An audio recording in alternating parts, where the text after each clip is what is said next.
श्री गुरुचरण सरोज रज निज मन मुकुर सुधारी। बरनो रघुवर बिमल जसु जो दायकु फल चारी।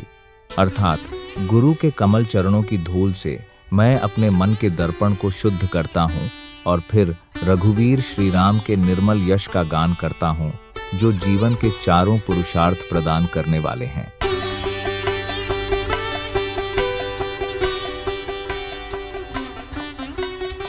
भारतीय परंपरा में किसी भी शुभ कार्य की शुरुआत गुरु वंदना और आशीर्वाद से की जाती है। ऐसा माना जाता है कि जब कोई कार्य गुरु के आशीर्वाद से आरंभ होता है तो वह अत्यंत मंगलकारी बन जाता है। इसी परंपरा का पालन करते हुए गोस्वामी तुलसीदास जी हनुमान चालीसा की शुरुआत गुरु वंदना से करते हैं। यहाँ श्री गुरु का अर्थ केवल एक व्यक्ति नहीं है। श्री उस दिव्य शक्ति की ओर संकेत करता है जो गुरु को शक्ति प्रदान करती है। श्री का एक अर्थ माता सीता भी है, जो रामायण की आत्मा है, करुणा और कृपा की साक्षात प्रतिमूर्ति हैं। इसीलिए तुलसीदास जी हनुमान चालीसा जैसे पावन ग्रंथ की शुरुआत माता सीता रूपी दिव्य गुरु के आशीर्वाद से करते हैं। माता सीता केवल गुरु ही नहीं है, बल्कि वे किसी भी योग्य व्यक्ति को गुरु बनने की शक्ति भी प्रदान करती हैं। वैदिक साहित्य में कमल पुष्प का विशेष महत्व है। कमल कीचड़ में उगता है, लेकिन स्वयं निर्मल और सुंदर रहता है और अपने आसपास के वातावरण को भी पवित्र करता है।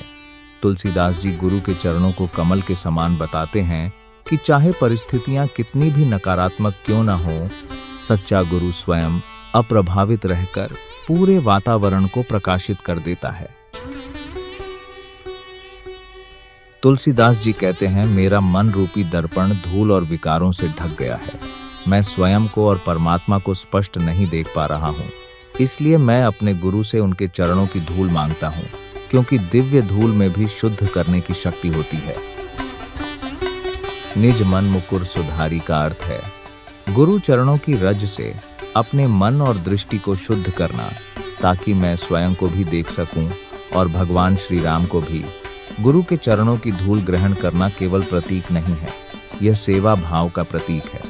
प्रेम का अर्थ है सेवा और सेवा का अर्थ है गुरु को प्रसन्न करना। गुरु की सबसे बड़ी सेवा है उनके चरणों में बैठकर विनम्रता से उनसे श्रवण करना। लेकिन गुरु से क्या सुना जाता है? बरनु रघुवर बिमल जस, अर्थात गुरु के मुख से भगवान श्री राम के निर्मल यश का श्रवण।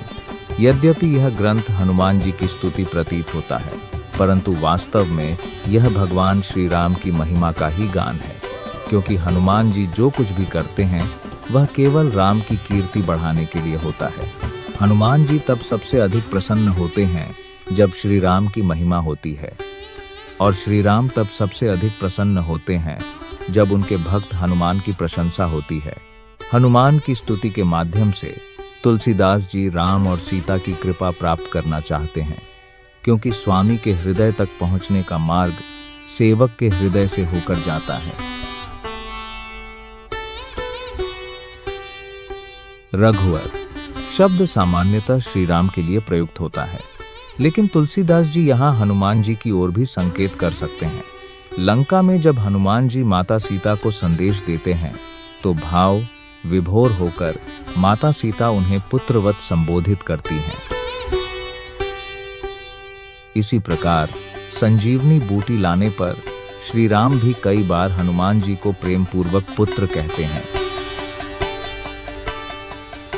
इस प्रकार रघुवर कहकर तुलसीदास जी यह दर्शाते हैं कि हनुमान जी को राम और सीता दोनों का कितना उच्च स्थान प्राप्त है। जब कोई साधक गुरु के मुख से परम भक्त की लीलाओं का श्रवण करता है तो उसे जीवन के 4 श्रेष्ठ फल प्राप्त होते हैं।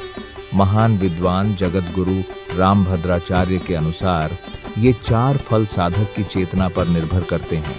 सांसारिक व्यक्ति के लिए धर्म, अर्थ, काम और मोक्ष। मोक्ष की इच्छा रखने वाले के लिए सालोक्य, सामीप्य, सारूप्य और सायुज्य मुक्ति, और जो केवल शुद्ध भक्ति चाहता है उसके लिए धर्म, ज्ञान, योग और जप, जो सभी भगवान की भक्ति में केंद्रित होते हैं।